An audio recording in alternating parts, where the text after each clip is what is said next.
Hello students, आज हम करेंगे डायरेक्टरेट ऑफ एजुकेशन की वर्कशीट नंबर 109 जिसका सब्जेक्ट है हिंदी और आज डेट है 16 नवंबर 2020। ये वर्कशीट क्लास 3 के बच्चों के लिए है। तो चलिए स्टार्ट करते हैं हम आज की वर्कशीट।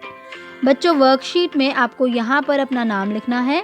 यहाँ पर आपकी क्लास पहले से लिखी हुई है तो आपको अपना सेक्शन लिखना है और यहाँ पर आपको लिखना है अपने टीचर का नेम।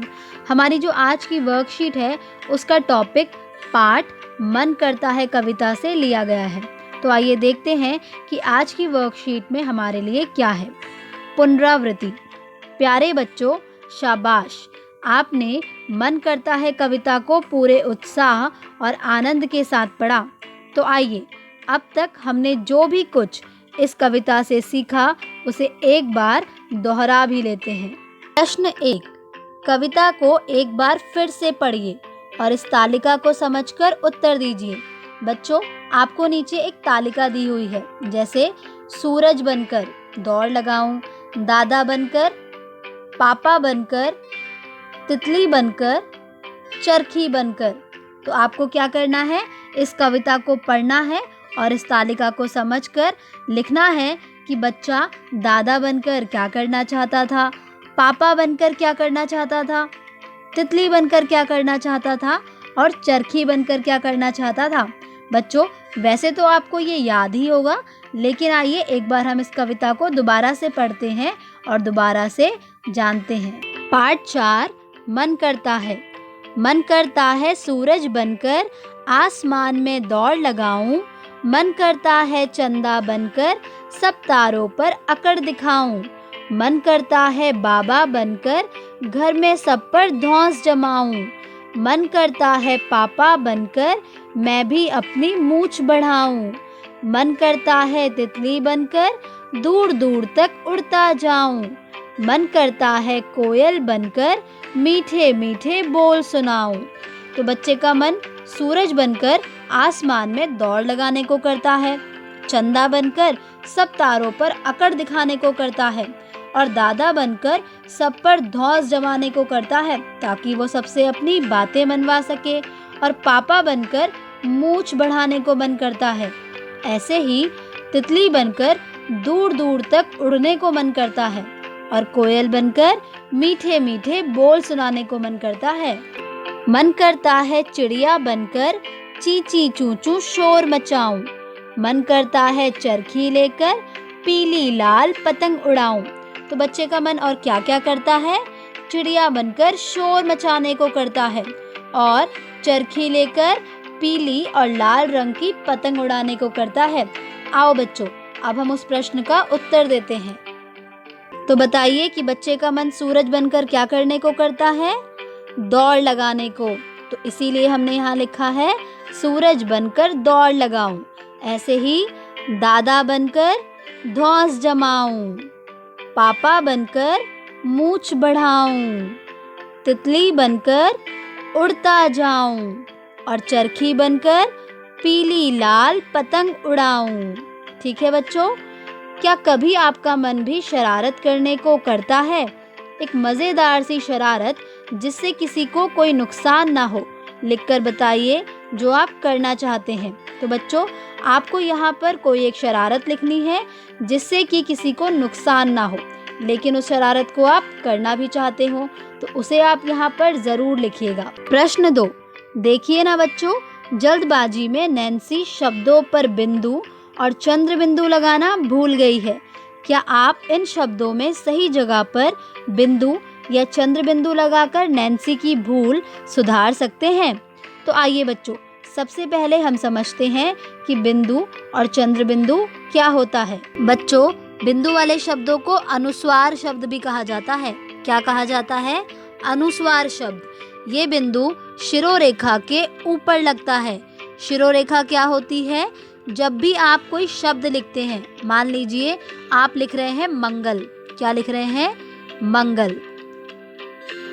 तो इसके ऊपर आप एक ऐसी रेखा खींचेंगे। यही रेखा क्या है? शिरोरेखा है। क्या है? शिरोरेखा। अब मैंने बोला तो मंगल था, पर क्या मैंने लिखा भी मंगल है? नहीं, मैंने तो लिखा है मगल, मगल। लेकिन अब मुझे इसे मंगल शब्द बनाना है। तो मैं क्या करूँगी, उसके लिए मैं अनुस्वार यानी कि बिंदु यानी कि अंक की मात्रा को म पर लगा दूंगी और इस तरह से ये बन जाएगा मंगल। क्या बन जाएगा, मंगल। आइए हम इसे थोड़ा और पढ़ते हैं। क पर अंक की बिंदी तो क्या होगा, कंग। क्या होगा, कंग। ऐसे ही ख पर अंक की बिंदी तो हम कैसे पढ़ेंगे इसे, खंग खंग। ठीक है। ऐसे ही ग पर अंक की बिंदी तो कैसे पढ़ेंगे, गंग गंग। ओके। ऐसे ही जिसके ऊपर भी ये बिंदी लगेगी आपको उसे इसी तरह से पढ़ना है। आइए बच्चों कुछ अनुस्वार शब्दों को पढ़ते हैं। चंदन, चंदन, कंगन, कंगन, बंदर, बंदर। अब हम पढ़ने वाले हैं चंद्र बिंदु वाले शब्दों को, जिन्हें अनुनासिक शब्द भी कहा जाता है। चंद्र बिंदु को शिरोरेखा के ऊपर लगाया जाता है, जिसमें कि आधा चांद होता है और एक बिंदु होता है। ठीक है। तो आइए देखते हैं कि इसका उच्चारण कैसे करते हैं, यानी कि इसे बोलते कैसे हैं। तो जैसे कि क पे चंद्र बिंदु तो क्या बना, का। क्या बना, का। ऐसे ही ख पे चंद्र बिंदु तो क्या पढ़ेंगे इसको हम, खा खा।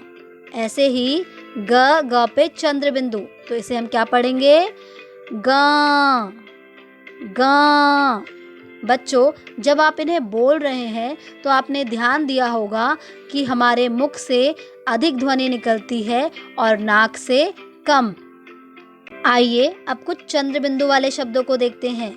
स पे आ की मात्रा सा और उसके ऊपर लगा है चंद्र बिंदु तो कैसे पढ़ेंगे इसे, सा।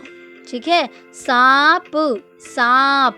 ऐसे ही द पे आ की मात्रा दा और उसके ऊपर लगा है चंद्र बिंदु तो कैसे पढ़ेंगे, दा, दांत, दांत। ठीक है। ऐसे ही आ पे चंद्र बिंदु आ, आँख, आँख। ठीक है। तो बच्चों अब आप बिंदु और चंद्र बिंदु को समझ गए हैं। आइए अब नैन्सी की मदद करते हैं। तो यहाँ लिखा हुआ है, चंचल का गाँव बहुत सुंदर था।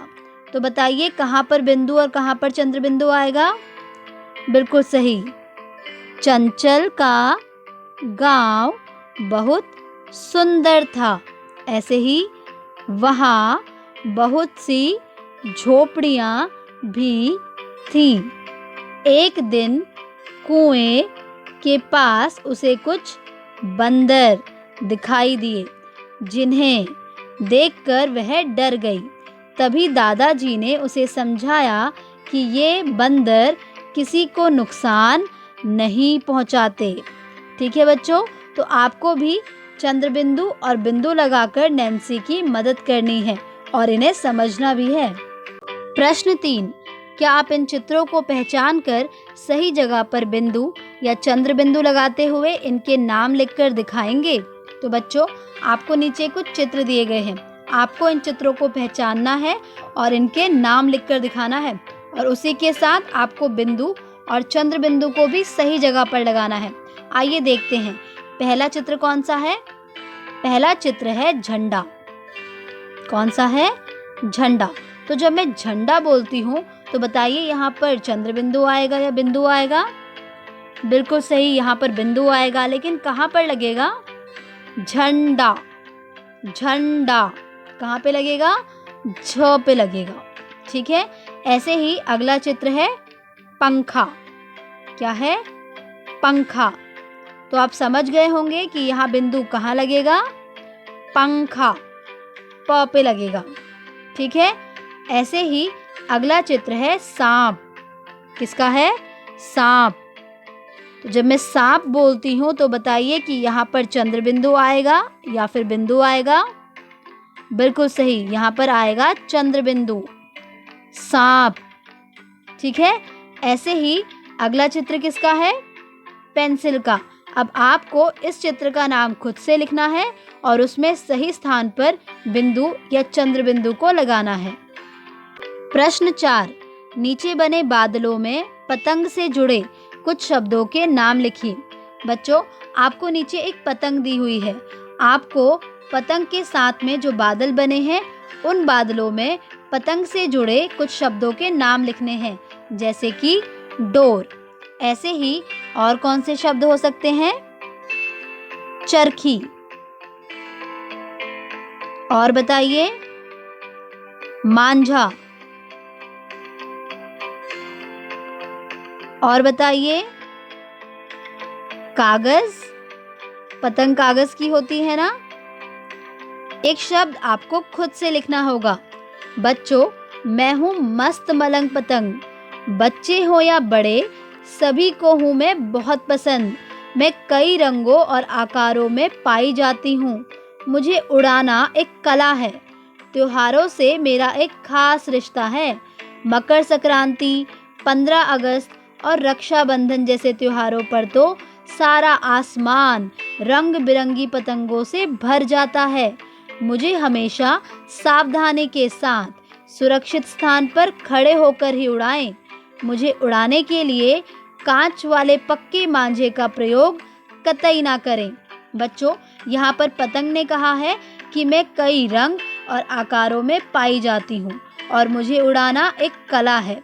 मेरा त्योहारों से बहुत खास रिश्ता है, जैसे कि मकर संक्रांति, 15 अगस्त और रक्षाबंधन के त्योहारों पर मुझे आसमान में उड़ाया जाता है और उस दिन आसमान रंग बिरंगी पतंगों से भर जाता है। लेकिन उसके साथ साथ पतंग ने यह संदेश भी दिया है कि जब भी आप मुझे उड़ाएं तो बहुत सावधानी से उड़ाएं, किसी सुरक्षित स्थान पर खड़े होकर उड़ाएं।